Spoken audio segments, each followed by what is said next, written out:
네, 할렐루야, 반갑습니다. 우리 이 시간 뒤에도 돌아보시면서 잘 오셨습니다 인사했으면 좋겠습니다. 잘 오셨습니다. 잘 오셨습니다. 환영합니다. 무엇보다 하나님께서 여러분들을 환영하고 계시는 줄 믿습니다. 이 시간 우리 다른 분 말고 예배의 유일한 대상 되시는 하나님 한 분만 바라는 시간 되었으면 좋겠고요. 그 주님을 바라보며 우리 찬양과 고백을 주님을 향해 드리는 시간 되었으면 좋겠습니다. 함께 고백하며 나아가겠습니다.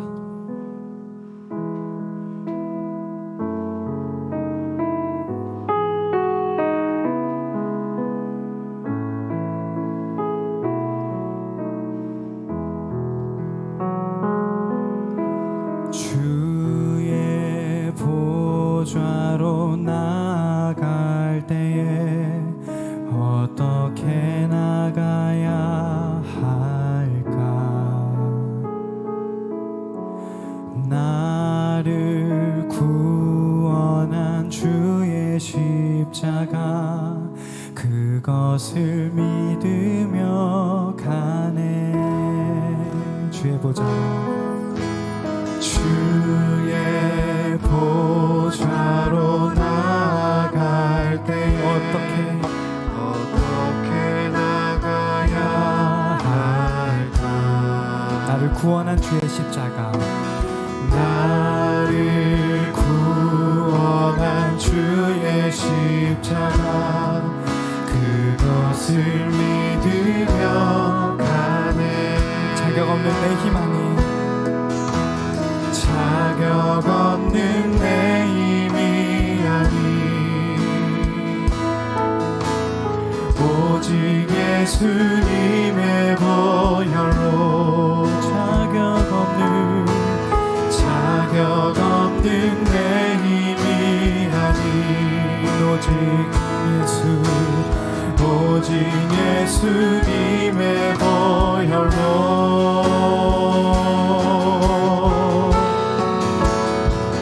십자가의 보혈 완전하신 사랑 힘입어 나갑니다.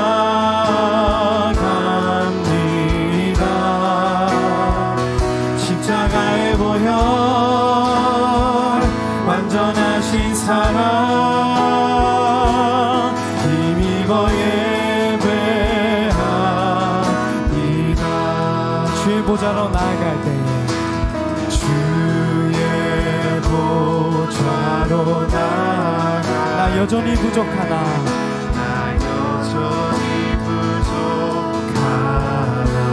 그럼에도 주님 우리 품으십니다. 나를 품으신 주의 그 사랑 그것을 믿으며 가네. 자격 없는 내 힘이 아니 오직 예수님의 보혈로 자격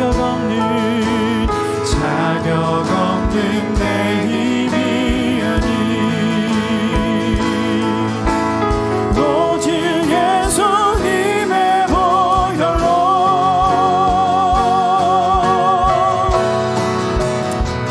십자가의 보혈 완전하신 사랑 힘입어 나갑니다.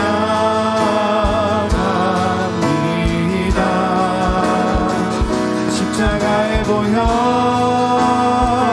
완전하신 사랑 힘입어 예배.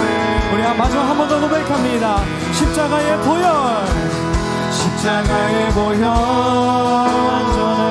완전하신 사랑 그 사랑 힘입어 나갑니다. 십자가의 보혈 완전하신 사랑 힘입어 예배하니 우리 영광의 박수로 주님을 예배합니다.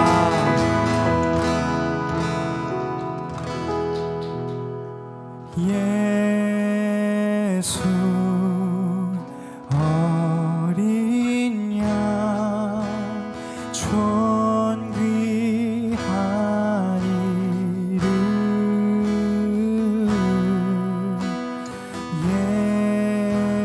예수 어린 양 존귀한 이름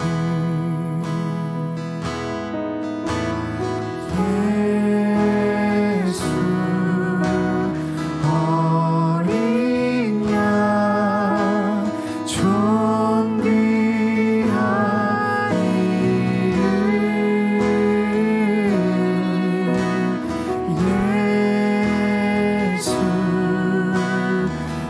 어린 양 존귀한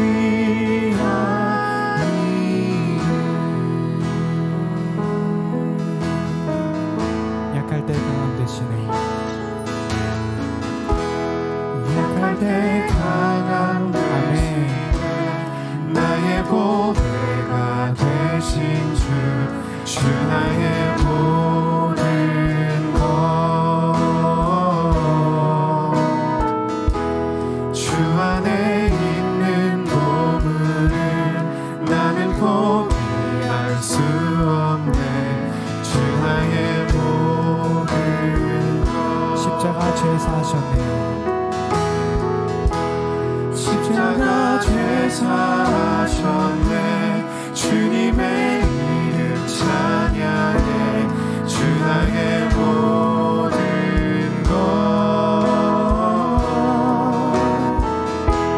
쓰러진 나를 세우고 나의 빈잔을 채우네 주 나의 모든 것 예수 어린 양 예수 어린 양 존귀한 이름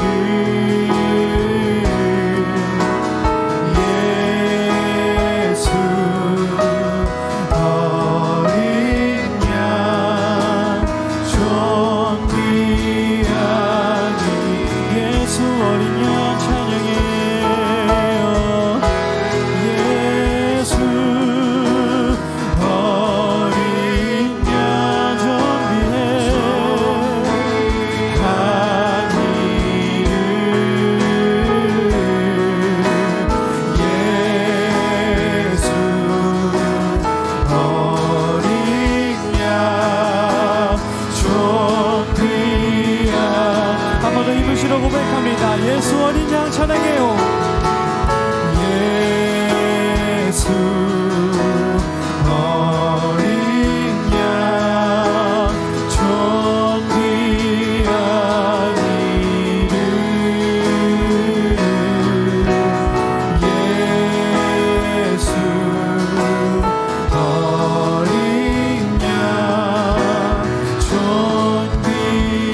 시선을 주님께만 모든 시선을 주님께 드리고 살아계신 하나님을 느낄 때 내 삶은 주의 역사가 되고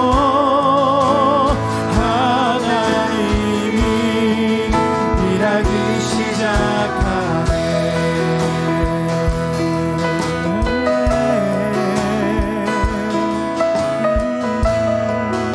이절로 나아갑니다. 성령이 나를 변화시켜 성령이 나를 변화시켜 모든 두려움 사라질 때 주의 일을 보겠네. 황폐한 땅 한가운데서 주님 마음 알게 되는 주님을 볼 때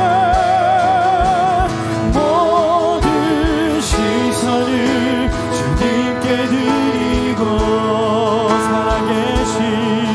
살아계신 하나님을 느낄 때 내 삶은 주의 역사가 되고 하나님이 일하기 시작. 모든 시선을 주님께 모든 시선을 주님께 드리고 전능하신 하나님을 느낄 때 세상은 주의 나라가 되고 하나님이 우리 한 번 더 고백합니다. 모든 시선을 주님께 드리고 우리 살아계신 하나님을 고백합니다. 살아계신 하나님을 느낄 때 내 삶은 주의 역사가 되고 하나님이 일하기 시작. 모든 시선을 주님께 드리고 전능하신 하나님을 느낄 때 세상은 주의 나라가 되고 하나님이 일하기 시작. 하나님이 일하기 시작하네. 하나님이 일하기 시작. 하나님이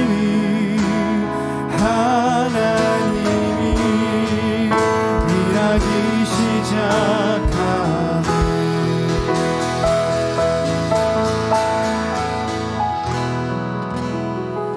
우리 함께 기도하기 원합니다. 우리 주님의 통치가 임하는 것이 주님의 나라인데 그 주님의 통치를 받아들이고 주님의 왕되심을 인정하는 그 주권을 인정하는 자의 마음은 주님의 나라가 되는 줄 믿습니다. 그래서 이 시간 우리 이렇게 기도하길 원합니다. 주님, 내 마음속에 주님을 왕으로 모시길 원합니다. 주님 한 분만을 나의 왕으로 삼기 원합니다. 나의 생각이 아니라 세상의 기준이 아니라 하늘의 높은 뜻을, 우리 주님의 뜻을 우리의 뜻으로 삼기 원합니다. 주의 마음이 나의 마음이 되기 원하며 주님께서 가시는 그 시선이 나의 시선이 되기 원합니다. 주님께서 품으시는 그 마음 아파하시는 그 마음이 나의 마음이 되길 소원합니다 하는 마음으로 우리 시간 뜨겁게 한번 기도하시기 원합니다. 한번 기도합시다.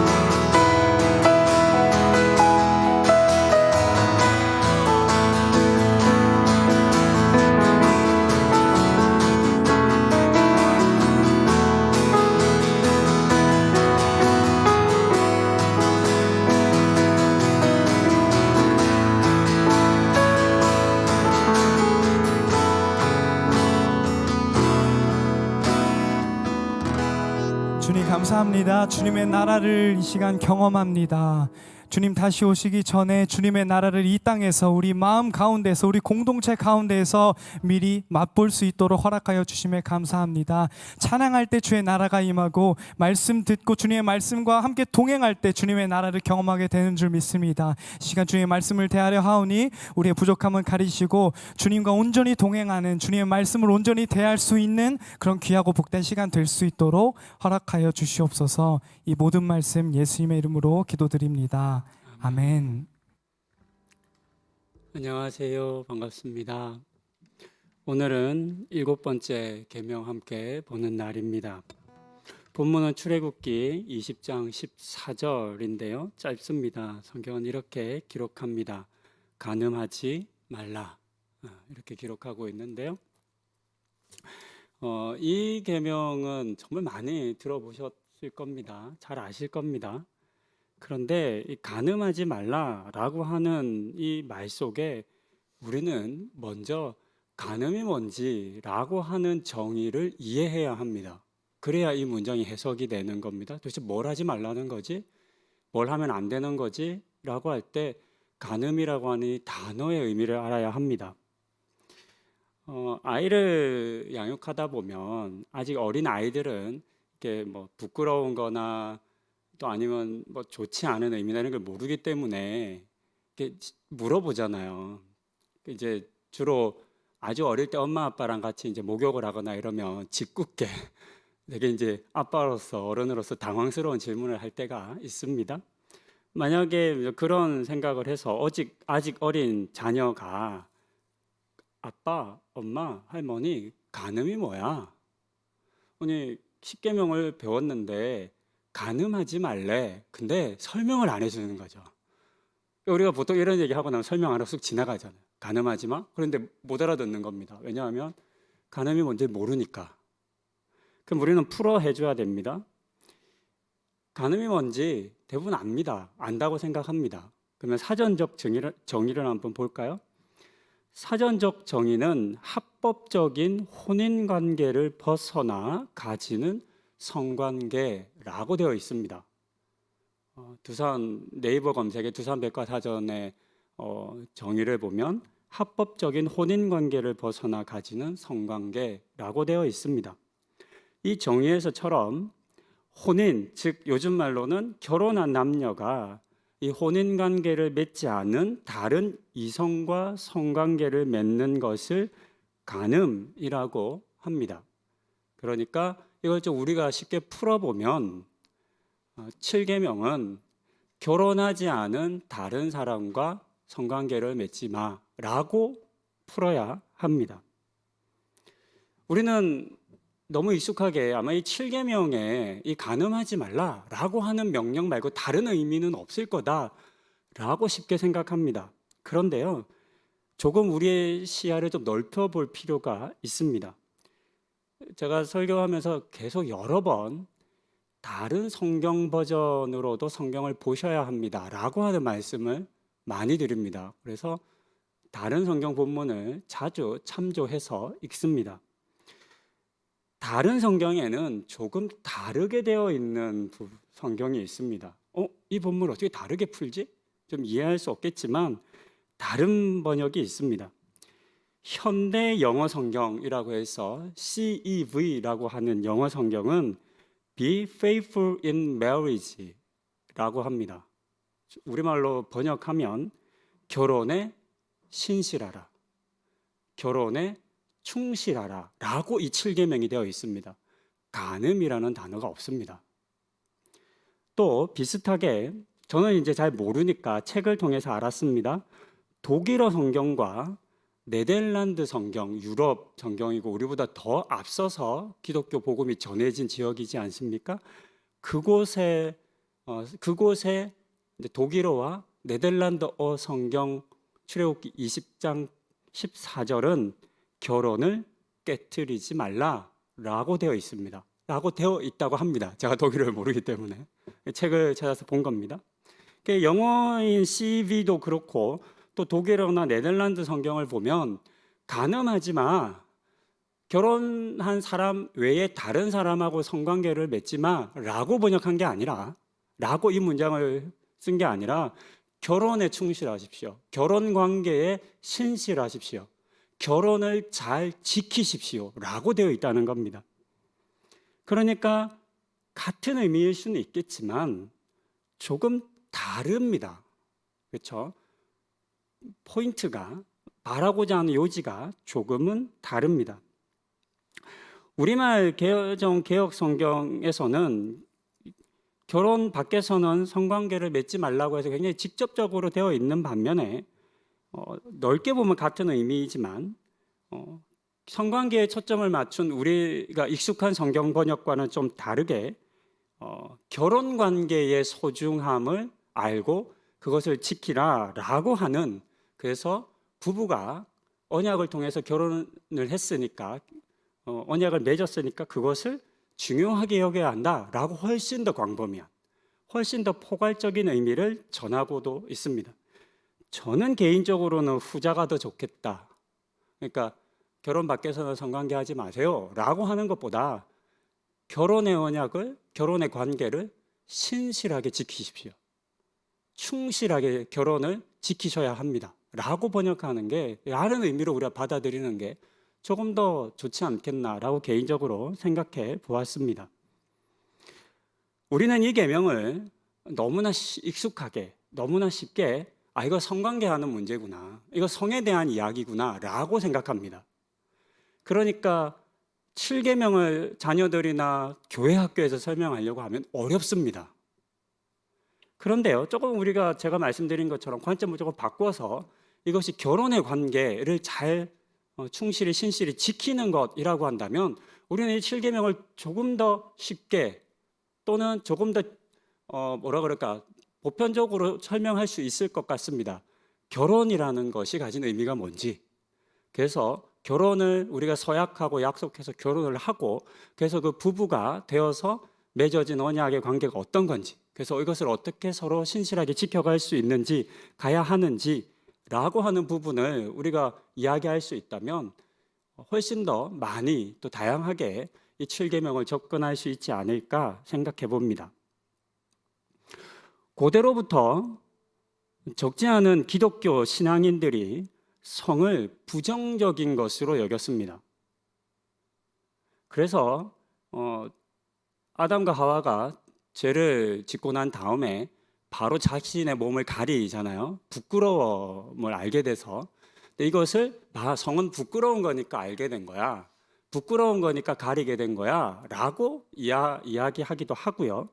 또 그래서 하나님께서 성관계 하는 것에 대해서 이렇게 금하셨다, 하지 않는 것이 좋다라고 말하기도 합니다.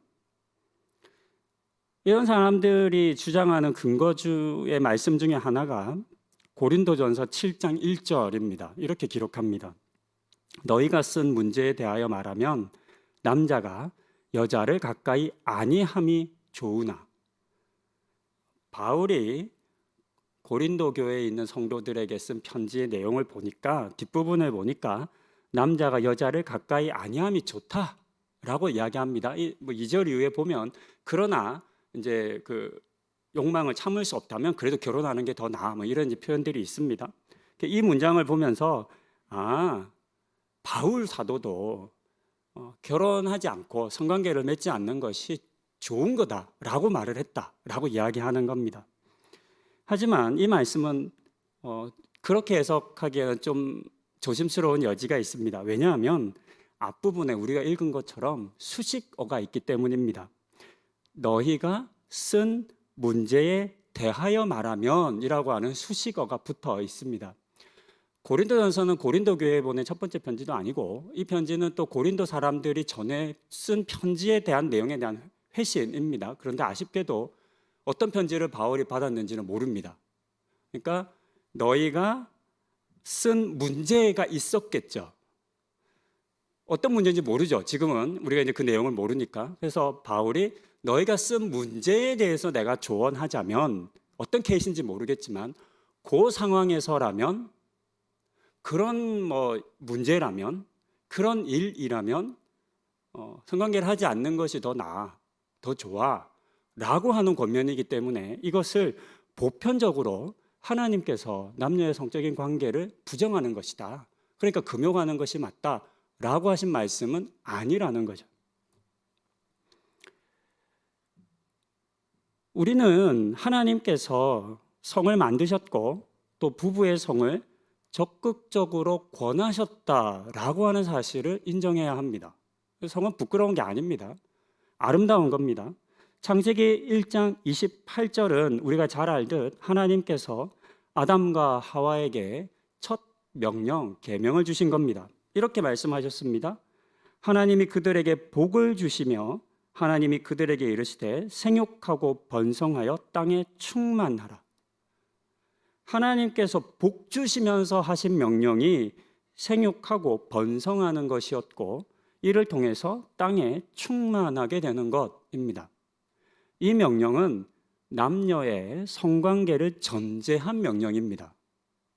성이 부정적인 것이라면, 하나님께서 성관계를 맺는 것을 원하지 않으셨다면, 그렇다면 이 명령과는 배치됩니다. 성관계 없이 생육하고 번성할 수 없기 때문입니다.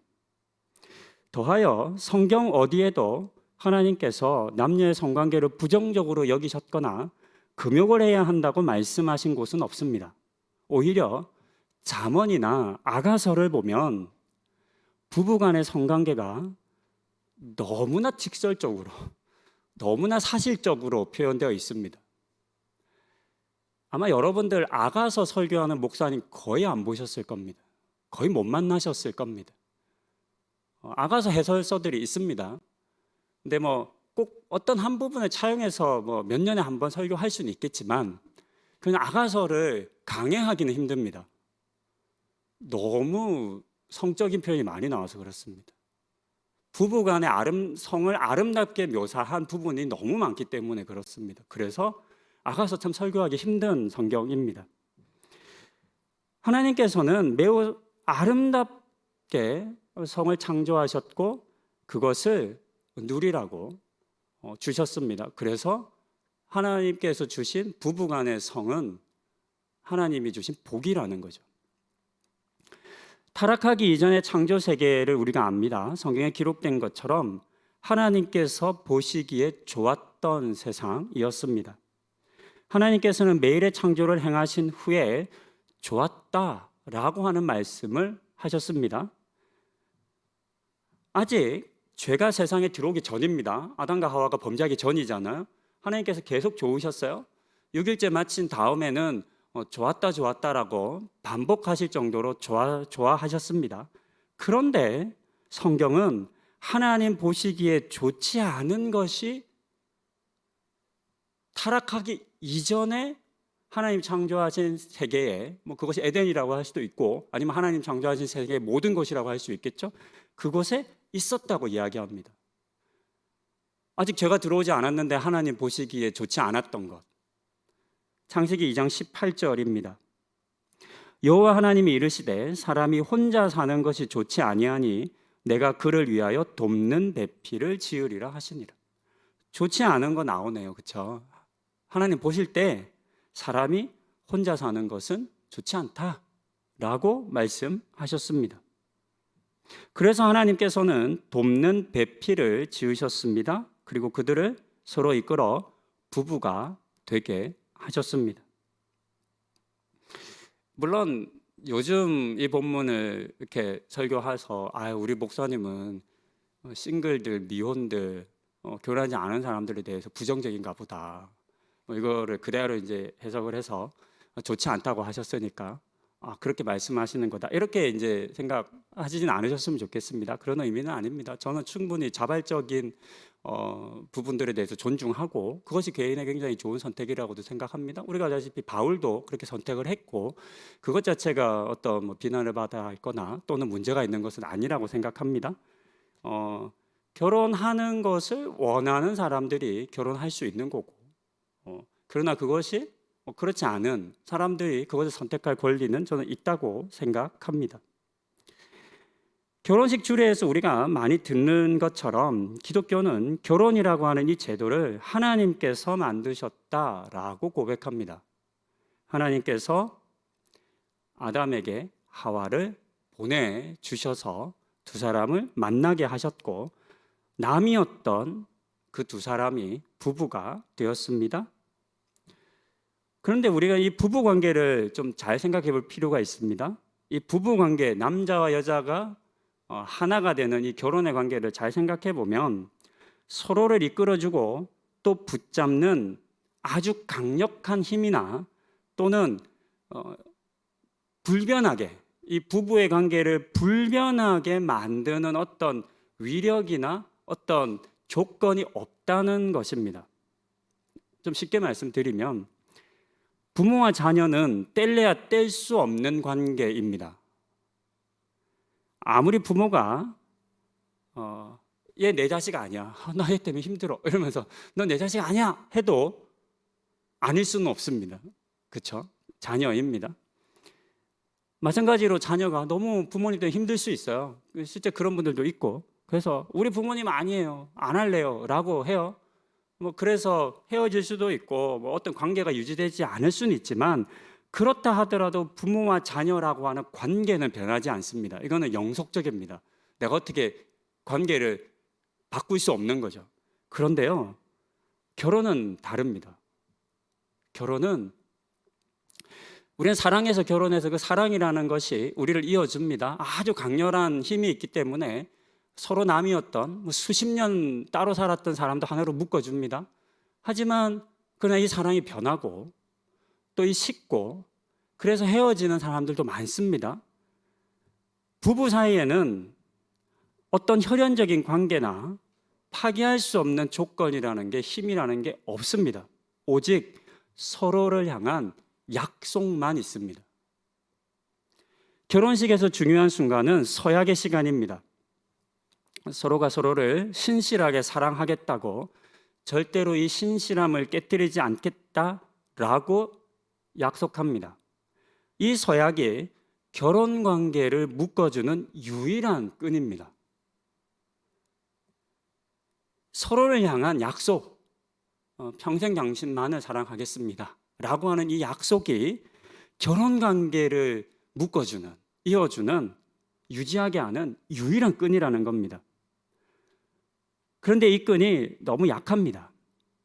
너무너무 쉽게 끊어질 수 있습니다. 그래서 이 약속이 깨트려지지 않게 하기 위해서 남자와 여자들은 모두 깊은 관심을 가져야 하고, 이 약속, 이 언약을 지키기 위해서 최선을 다해서 노력해야만 합니다.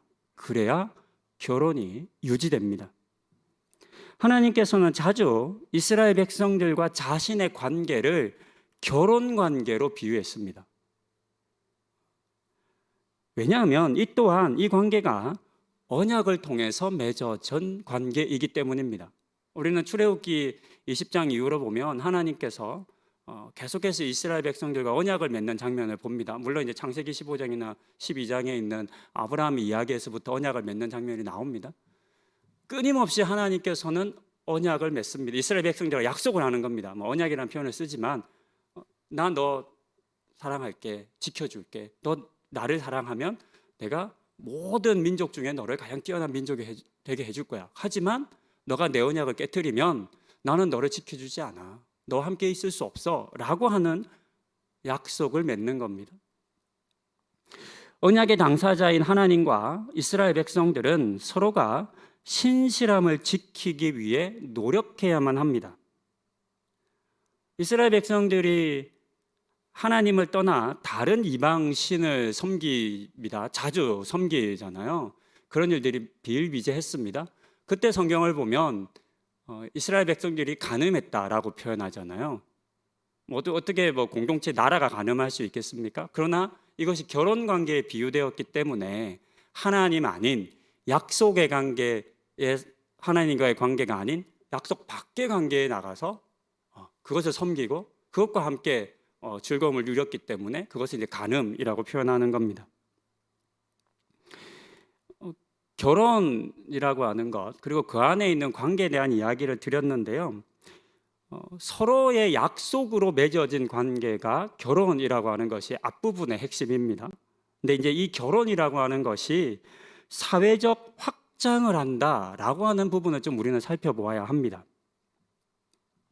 결혼은 내가 이제 나라고 하는 사람이 나 아닌 다른 사람하고 맺는 약속입니다. 저는 저희 아내와 맺었고요. 여러분들도 여러분들의 남편과 또는 아내와 그 약속을 맺으셨을 겁니다.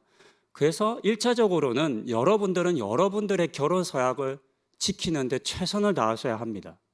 중요한 거잖아요. 그렇지 않으면 깨지니까요. 그런데 오늘 본문에서 말하는 이 간음하지 말라, 결혼을 충실히 지키라 라고 하는 이 계명 속에는 나만의 결혼을 잘 지키라는 그 의미에 한정되어 있지 않은 겁니다. 나의 결혼 관계를 소중히 여기고 신실하게 지키는 일 중요하다. 그리고 동시에 또 중요한 게 있습니다. 그것은 다른 부부의 신실한 관계를 잘 지키도록 돕는 것이 중요하다는 의미가 이 계명 속에 포함되어 있습니다. 앞서 말씀드린 것처럼 간음은 결혼한 사람들 사이에서 일어난 일을 의미합니다. 우리가 구약 성경에 성에 대한 부분들이 꽤 많이 다루어져 있습니다. 그래서 쭉 천천히 레위기나 내용들을 좀 읽어보면 결혼하지 않은 남녀의 성관계에 대해서는 그다지 중요하게 여기지 않습니다. 만약에 결혼한 사람이 누군가와 간음을 하면 그 결과는 반드시 돌로 쳐 죽이는 겁니다. 하지만 결혼하지 않은 사람과 성관계를 할 경우에는 만약에 어떤 남자가 들에 가서 처녀와 관계를 한 거예요. 위력으로도 할 수 있는 거고, 물론 시대적 배경 때문에 이렇게 해석이 되지만 그때 돌로 쳐 죽임을 당하지 않습니다. 그때 이제 명령은 그 처녀를 아버지에게 찾아가서 지참금을 주고 그 사람과 결혼하라, 이제 이렇게 이야기합니다. 그래서 결혼하지 않은 사람에 대한 성관계에 대한 내용은 그렇게 중요하게 구약 성경에 다루어지지 않습니다. 하지만 결혼한 사람이 다른 사람과 성관계를 맺는 것에 대해서는 매우 엄격하게 다룹니다. 이유는 결혼한 사람들의 결혼 밖에서의 성관계는 다른 사람이 맺은 결혼 관계, 그 결혼의 언약을 깨트리기 때문입니다.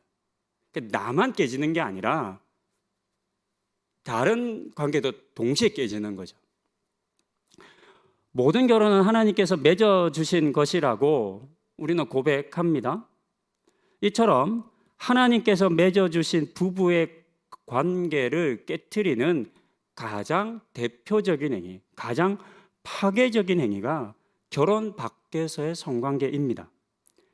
그래서 우리는 이 사실을 통해서 단순히 성관계 하지 마라 라고 하는 계명이 이 7계명의 의미가 아니라 성관계로 인해서 자신을 비롯해 다른 부부의 결혼관계라고 하는 결혼관계 안에 성관계가 포함이 되어 있지만 그게 전부는 아니잖아요.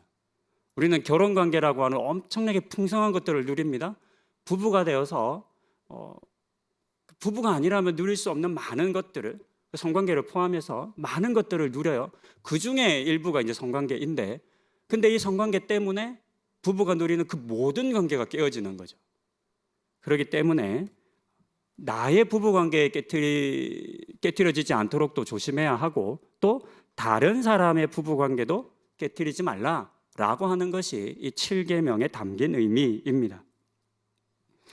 한편 우리는 신약 성경에서 이 간음을 어떻게 다루고 있는지도 한번 살펴보아야 합니다. 구약과 신약이 조금 다릅니다. 마태복음 5장 27절부터 30절에서 산상보훈에서 예수님께서 간음에 대한 이야기를 하셨는데 이렇게 말씀하셨습니다. 또 간음하지 말라 하였다는 것을 너희가 들었으나 나는 너희에게 이르노니 음욕을 품고 여자를 보는 자마다 마음에 이미 간음하였느니라. 만일 내 오른 눈이 너를 실족하게 하거든 빼어내버리라. 내 백체 중 하나가 없어지고 온몸이 지옥에 던져지지 않는 것이 유익하며 또한 만일 내 오른손이 너를 실족하게 하거든 찍어내버리라. 내 백체 중 하나가 없어지고 온 몸이 지옥에 던져지지 않는 것이 유익하니라. 매우 무서운 말씀입니다. 성관계를 맺는 행위가 있어야만 간음이 되는 것이 아니라 이성을 보고 음욕을 품으면 그것도 간음이다라고 말씀하셨습니다. 뿐만 아니라 이어지는 말씀에서 눈이 음욕을 품게 하면, 음욕으로 이끌면 빼어버리라고 했고, 손이 음욕을 행하게 하면 찍어서 없이 사는 것이 지옥에 던져지는 것보다 더 낫다라고 말씀하셨습니다. 이 말씀대로 살면 세상에 몸이 성한 사람이 얼마나 될지 참 궁금합니다. 그리고 우리는 실제로 이렇게 할 수는 없습니다. 예수님께서 정말로 눈 빼, 손 잘라 라고 말씀하신 것은 아니기 때문입니다. 그렇다면 예수님께서는 이 말씀을 통해서 이 말씀을 듣는 당시의 이스라엘 백성들과 또 오늘의 우리에게 무엇을 말씀하기 원하신 것일까요? 저는 크게 두 가지를 생각했습니다. 첫 번째는 이 성적인 범죄가 눈이라고 하는 감각 또는 감각을 통해서 시작되어 마음에서 자리 잡고 그 다음에 손으로 표현된 구체적 행위로 이어진다는 것을 우리에게 알려주는 본문이라 생각합니다. 다윗이 밧세바를 범한 사건이 있습니다. 우리가 그 본문 한번 볼 텐데요. 사무엘하 11장 2절부터 4절입니다. 저녁 때에 다윗이 그의 침상에서 일어나 왕궁 옥상에서 거닐다가 그곳에서 보니 한 여인이 목욕을 하는데 심히 아름다워 보이는지라 다윗이 사람을 보내 그 여인을 알아보게 하였더니 그가 아뢰되 그는 엘리암의 딸이요 햇사람 우리아의 아내 밧세바가 아니니까 하니 다윗이 전령을 보내어 그 여자를 자기에게로 데려오게 하고 그 여자가 그 부적함을 깨끗하게 하였으므로 더불어 동침함에 그 여자가 자기 집으로 돌아가니라. 다윗은 눈으로 보고 마음으로 음욕을 품고 사람을 보내어 알아보고 또 그녀를 데려와 간음했습니다. 한순간에 어쩌다가 일어난 일이 아닙니다. 밧세바에게 가까이 다가가는 과정과 절차가 하나하나 차근차근 이루어지고 있음을 우리에게 보여줍니다. 다윗은 이 간음을 행하기까지 감정, 이성, 가진 힘과 권력, 손으로 마태복음 손으로 되어 있지만 다윗은 왕이니까 전령을 보내고 하는 이 모든 것이 이제 손의 의미이겠습니다. 그 모든 것들을 동원해서 간음했습니다. 우리는 이 지점, 이 다윗의 모습과 이 마태복음의 말씀을 통해서 멈출 수 있는 기회가 있다라고 하는 부분을 생각해 볼 수 있겠습니다. 많은 학자들이 다윗이 전장에 나가지 않고 예루살렘에 머문 것을 문제 삼습니다. 그것은 본문 11장, 제가 읽지 않았던 바로 그 앞문장을 통해서 알 수 있는데요. 11장 1절은 이렇게 기록합니다. 그 해가 돌아와 왕들이 출전할 때가 되매 다윗이 요압과 그에게 있는 그의 부하들과 온 이스라엘 군대를 보내니 그들이 암몬 자손을 멸하고 랍바를 에워쌌고 다윗은 예루살렘에 그대로 있더라. 11장 1장 앞부분을 보면 뭐라고 기록했냐면 그 해가 돌아와 왕들이 출전할 때가 되매, 왕들이 출전할 때, 그 이전의 전쟁의 모습이나 또 당시의 전쟁의 모습, 이후에 또 여러 이스라엘과 남북 유다의 왕들을 보면 다 전쟁을 할 때 누가 나가요? 왕들이 나가요. 왕이 하는 전쟁의 시대거든요. 그래서 전쟁하다가 전사하는 경우가 굉장히 많이 나오잖아요. 자기가 있어야 자리에 가지 않은 거죠. 역할을 충실히 하지 않고 자기의 삶에 충실하지 않은 거죠. 여기서부터 시작이 되는 겁니다. 수많은 백성들이 전쟁터에서 목숨을 걸고 싸우는 중에 한가하게 거닙니다. 그러다가 다른 사람의 아내를 보고 음욕을 품게 됩니다. 사람을 보내어 그를 데려오고 위력에 의해서 왕이 뭐 어떻게 하는데 뭐 어떻게 거절할 수 있겠어요? 그것도 신하의 아내가 위력에 의해서 강제로 어떻게 했다고 볼 수도 있겠습니다. 이 모든 순간마다 다윗은 멈출 기회가 있었습니다. 하지만 그렇게 하지 못하고 범죄하였습니다. 하고 말았습니다. 본문에서 눈이라고 하는 것은 우리의 감각을 의미합니다. 어떤 주석에 보면 남자는 눈에 약하다 이렇게 얘기하는데 저는 그런 건 잘 모르겠고, 눈이든 귀든 청력이든 감각이든 어떤 것이든지 우리에게 올 수 있는 거죠. 우리를 자극할 수 있는 거죠. 우리가 성적인 부분을 생각하면 굉장히 감정적인 부분이라고 많이 생각합니다. 이제 감정에 휩싸여서 성적인 관계를 맺는다라고 이제 우리가 보통 생각하는데, 생각해 보면 그와 같은 감각을 우리가 통해서 성적인 동기를 이제 갖게 되는 거죠. 그리고 이거는 굉장히 건강한 부분입니다. 왜냐하면 성적인 건강한 반응이 없으면 부부 관계 안에서 성적인 바른 관계를 맺을 수 없기 때문입니다. 그러나 이성이 작동을 해야 되는 거죠. 마음에서 작동을 해야 하는 겁니다. 어떤 작동이냐면, 이 관계는 하나님이 허락하신 부부 관계 안에 있는 거다. 이러면 진행하면 되는 거죠. 왜냐하면 부부 관계, 언약을 맺은 사람 안에 있는 거니까. 근데 언약의 관계 밖에 있으면 이성이 차단해야 하는 거죠. 이건 아니야. 이건 내 사람이 아니야. 내가 성적인 관계를 맺을 수 있는 사람이 아니야. 라고 멈춰야 하는 거죠. 그것이 눈으로 본 다음에 마음으로 할 수 있는 일이어야 하는 거죠. 그렇게 우리는 각각의 단계들 속에서 멈출 줄 알아야 합니다. 그것 때문에 하나님께서 우리 가운데 허락하신 범죄하지 않을 수 있는 그런 힘이라 할 수 있겠습니다. 마태복음 5장에서 우리가 알 수 있는 두 번째 내용은 성적인 유혹은 쉽게 끊을 수 없다는 것입니다. 눈을 빼어버릴 각오, 손을 잘라버릴 용기 없이는 이렇게 쉽게 이기기가 어려운 일, 그만큼 강력하다는 것을 오히려 우리에게 들려주는 것 같습니다. 그러니까 쉽게 가볍게 여기면 안 된다는 것이겠죠. 그래서 처음부터 눈으로 보는 것부터, 볼 때부터 어떤 감각으로 자극이 오거나 그것이 시작될 때부터 처음부터 대비하고 이겨내지 못하면 점점 더 힘들어진다, 이겨내기가 힘들다라고 하는 것을 우리가 알고 대비해야 하겠습니다. 이런 이유로 예수님께서는 마태복음 5장의 말씀을 통해서 행위에 이르기 전에 자신의 마음 상태를 잘 점검하고 범죄하지 않도록 주의하라라고 하는 의미로 신약 성경에서 이 말씀을 우리에게 들려주신 것이겠습니다. 우리는 7계명 간음하지 말라라고 하는 계명에 대해서 짧게 나누어 보았습니다. 여러 많은 책도 있고 또 여러 학자들마다 관점이 다양하기 때문에 많이 있는데요. 저는 이 7계명을 단순히 성적인 관계를 맺는 것에만 초점을 맞추지 않아야겠다라고 하는 부분을 오늘 좀 강조해서 말씀드립니다. 이 계명은 언약을 맺은 관계인 결혼 생활, 부부의 관계라고 하는 정말 폭넓은 관계의 신실함, 그것을 잘 가꾸고 지키라 라고 하는 명령이라는 것을 우리가 알아야 하겠습니다.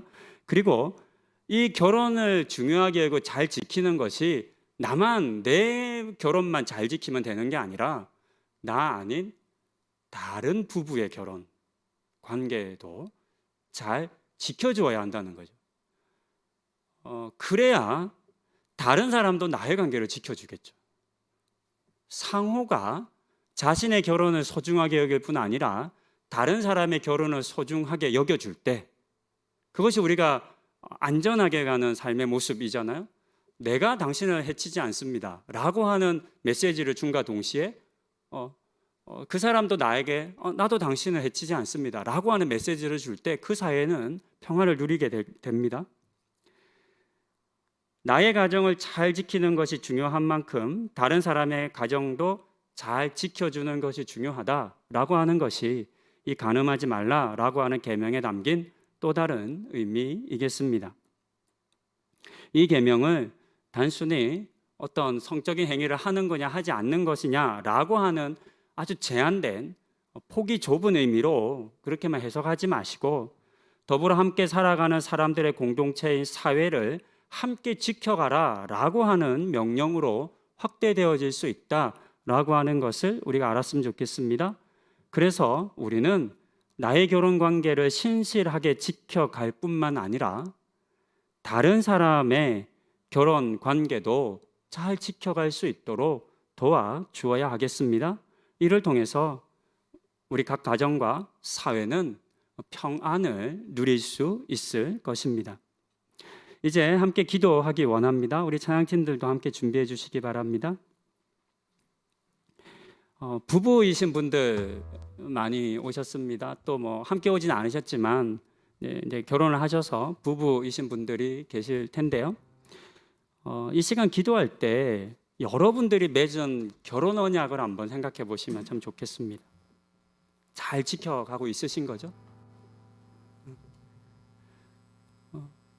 하나님이 나와 남편을, 아내를 이끌어 만나게 해주셨다라고 하는 그 고백과 함께 하나님, 제가 하나님이 맺어주신 이 언약의 관계를 정말 최선을 다해 지켜가겠습니다. 정말 흔들리지 않도록, 우리 부부의 언약이 흔들리지 않도록 하나님 도와주시고 늘 동행하여 주십시오. 이런 기도하면 좋겠습니다. 아직 미혼이신 분들이거나 결혼을 하기에는 어린 분들도 있을 것 같고 또 이미 여러 이유로 혼자이신 분들도 계십니다. 그런 분들이라면 나와 하나님의 관계 또한 결혼 언약과 같은 관계로 맺어졌다는 것을 우리가 기억하기 원합니다. 그래서 하나님, 저도 하나님하고 결혼했잖아요. 그러니까 하나님과의 결혼 언약 제가 잘 지킬게요. 신실하게 지킬게요. 이런 고백으로 이 시간 각자의 결혼의 언약들을 생각하며 함께 기도하시겠습니다.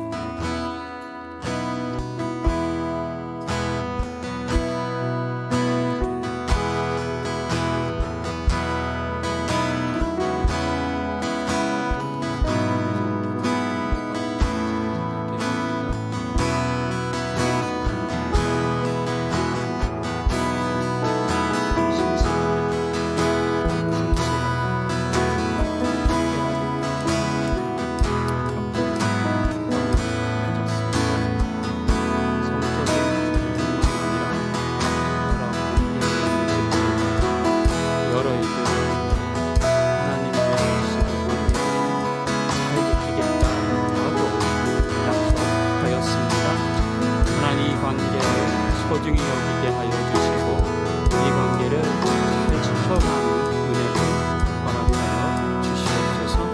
하나님, 사랑함이 점점 시간이 가고 옅어지고 그래서 마음이 약해졌습니다. 급할 마음이 생기고 속이기도 합니다. 하나님, 그러나 이런 연약함을 무시하게 해주시고 더욱더 마음을 다잡고 하나님 앞에 나아갑니다. 제가 맺은 이 결혼 언약을 잘 지키게 하여 주시옵소서. 또한 우리 성도님들 부부 가정 안에 하나님의 은혜를 간구 드립니다.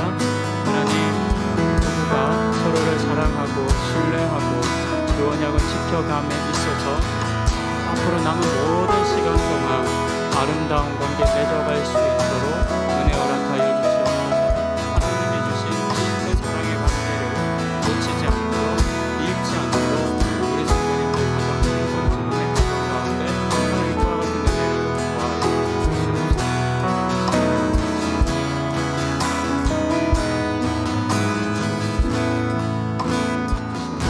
우리 처음부터 고백하겠습니다. 약할 때 강한 대신에 약할 때 강한 대신에 나의 보배 나 대신 주 나의 모든 것 주 안에 있는 보물을 나는 포기할 수 없네. 주 나의 모든 것 십자가 죄사하셨네. 십자가 죄사하셨네. 주님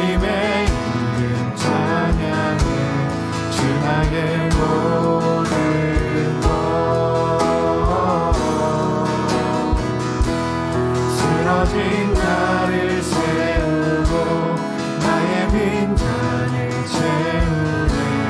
주 향해 모든 것 예수 어린 양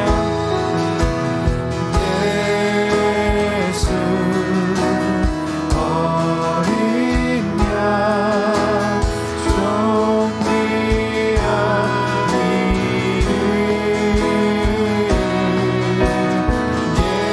이름 예수 어린 양 존귀한 한 번 더 고백합니다. 예수 어린 양 예수 어린 양 존귀한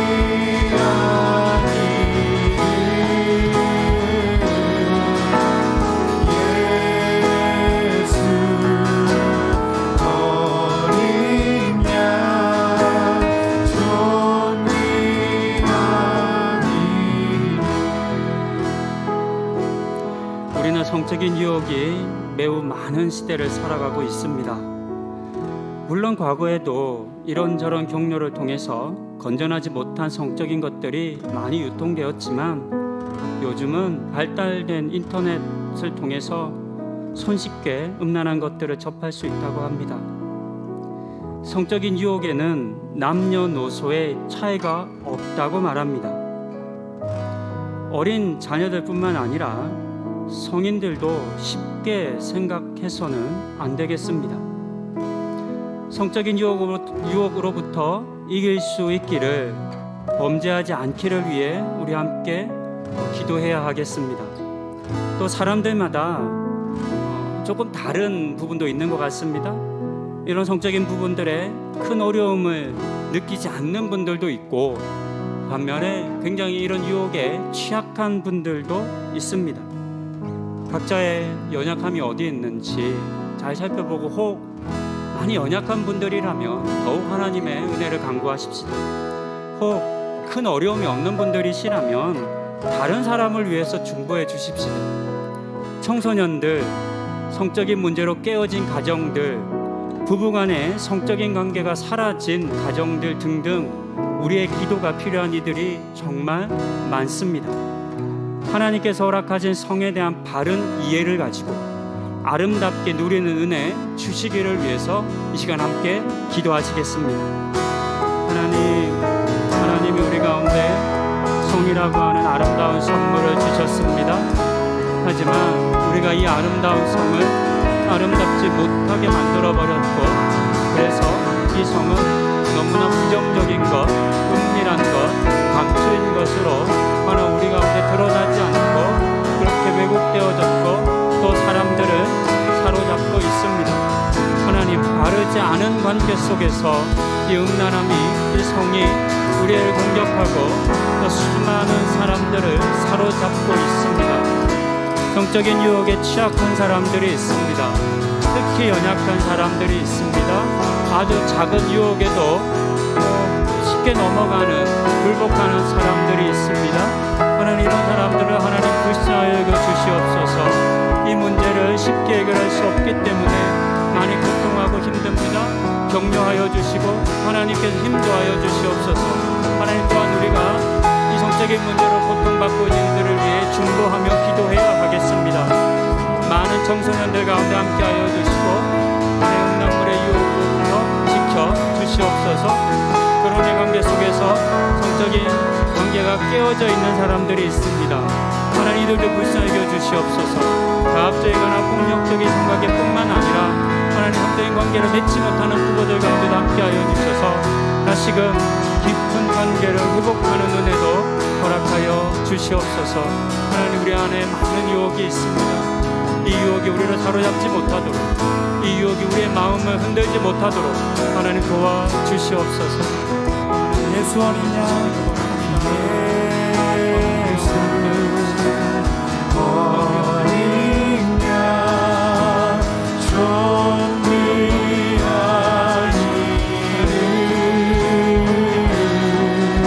이름 예수 어린 양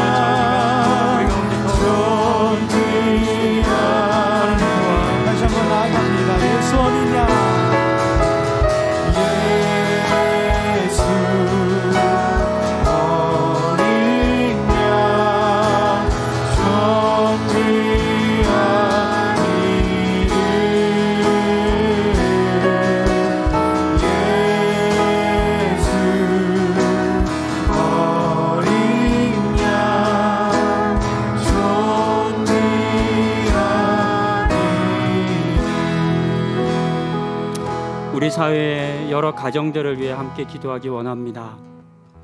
깨어지고 갈등하는 가정들이 많습니다. 더 이상 사랑하지 않는 부부들, 사랑받지 못하는 자녀들, 심지어는 가정에서 폭력과 학대로 고통받는 이들도 많습니다. 혹 여러분 주변에 이처럼 여러 어려움을 겪고 있는 가정 또는 폭력이나 어떤 갈등으로 힘들어하는 가정을 아신다면 이 시간 그들을 위해서 한번 중보하며 기도해 주셔도 좋겠습니다. 하나님의 은혜가 각 가정마다 풍성히 임하여 다시 서로를 향한 사랑의 언약을 기억하고 또 신실함을 회복할 수 있길 위해서 우리 기도하십시다. 그런 가정들이 더 많아지기를, 또한 우리 교회에 속한 모든 많은 가정들 가운데 처음 맺었던 언약처럼 서로를 깊이 사랑하겠다라고 하는 그 언약이 실천되어지는 가정 되게 해달라. 우리 함께 이 시간 중보하며 기도하시겠습니다. 하나님, 우리의 가정들을 불쌍히 주시옵소서. 더 이상 사랑 없이 살아가는 가정들을 긍휼히 여겨 주시옵소서. 하나님, 사랑을 회복시켜 주시옵소서. 하나님, 깊은 그 언약의 관계를 회복시켜 주시옵소서. 하나님께서 우리를 사랑하셨던 것처럼 하나님, 그 언약과 그 약속이 얼마나 힘이 있는 것인지를 깨닫고 알게 하여 주시고, 하나님, 부부가 서로 사랑하여 맺은 그 언약이 다시금 기억나고 회복되고 그 언약으로 말미암아 다시금 하나님의 은혜가 각 가정들마다 다시금 전해지고 회복되는 은혜를 허락하여 주시옵소서. 부부의 사랑을 회복시켜 주시고 부모와 자녀의 사랑을 회복시켜 주시옵소서. 폭력과 하나님 여러 부정하고 부당한 것들로 말미암아 상처받고 깨어진 가정들도 적지 않습니다. 하나님, 그 가정에 하나님 문제 해결이 될 수 있도록 하나님 개입하여 주시고 그 가정을 회복시켜 주시옵소서. 하나님, 많은 자녀들이 사랑받지 못하고 하나님 돌봄받지 못하고 방치되거나 학대받고 있습니다. 하나님, 그들을 불쌍히 여겨 주시옵소서. 하나님, 그들이 사랑받는 그런 관계 속에서 살아갈 수 있도록 그들의 부모들을 바꾸어 주시고 그들의 삶의 환경과 여건도 바꾸어 주시옵소서. 하나님, 그리하여 더 이상 이 가정에 하나님 그 어려움과 아픔들이 대를 이어 흘러가지 않도록 하여 주시고 마땅히 하나님께서 허락하신 가정이라고 하는 이 아름다운 관계가 회복되어져 하나님 정말로 참으로 하나님께서 원하시는 아름다움의 가정들이 하나님 더 많아지고 함께 공동체를 이루는 은혜도 허락하여 주시옵소서. 우리 교회는 모든 가정들 위해 하나님 한 분 한 분의 가정들 위해 하나님의 은혜를 내려 주시옵소서. 하나님, 우리 가운데 사랑하여서 맺어주신 가족들이 있게 해주셔서 부부가 있게 해주셔서 감사합니다. 우리의 부부의 관계가 언약이라고 하는 그 서약이라고 하는 그 말로 맺어진 너무나 연약한 관계라는 것을 알게 하여 주시고 그래서 이 관계를 지키기 위해서는 정말 많은 기도와 헌신과 수고와 노력이 필요하다는 것을 우리로 알게 하여 주시옵소서. 부부의 관계는 가만두어도 잘 지켜지거나 방치한다고 지켜지는 것이 아니라는 것을 알아서 기도하며 더욱더 이 관계를 붙잡는 우리가 되게 하여 주시옵소서. 간음하지 말라 하는 이 계명이 단순히 성적인 행위를 하지 말라라고 하는 것이 아니라 하나님 앞에서 약속한 부부의 관계를 지키고 또 나 아닌 다른 사람의 부부의 관계까지도 지켜주라고 함께 지켜가라 하신 명령인 것을 우리가 보았습니다. 하나님, 우리 이 사회 속에서 너무나 많이 깨어지고 아프고 상처 입는 그 가정들마다 하나님 회복과 위로의 손길 허락하여 주시고 다시 일어서고 다시 회복할 수 있게 하여 주시고 그렇게 무너지고 깨어진 가정들이 회복되어지고 사랑으로 다시금 하나 되는 은혜도 주셔서 그렇게 우리의 각 가정들이 세워지는 은혜, 하나님의 사랑 안에 서로를 더 사랑하고 또 교제하는 그런 관계로 이어 주시옵소서. 우리 사회 가운데 또 우리 교회 가운데 부부 안에 있는 오랜 갈등과 아픔으로 힘들어하는 분들도 있습니다. 하나님, 참 쉽지 않겠지만 하나님이 이 관계 속에 개입하여 주셔서 하나님의 평안을 흘려주시고 다시금 대화할 수 있게 하여 주시고 함께 했던 그 사랑의 언약을 기억하게 하여 주시고 그리하여서 하나님으로 말미암아 회복되는 은혜 허락하여 주시옵소서. 이제는 하나님께서 짝지어 주신 결혼 관계를 소중히 여기며 지키기를 소망하며 또한 나 아닌 다른 사람들의 결혼 관계도 존중하기를 다짐하는 이 시간 머리 숙인 모든 주의 자녀들 위해 우리 주 예수 그리스도의 구원하신 은혜와 아버지 하나님의 풍성하신 사랑과 성령님의 인도하심이 이제로부터 영원토록 함께 하시기를 간절히 축원하옵나이다. 아멘.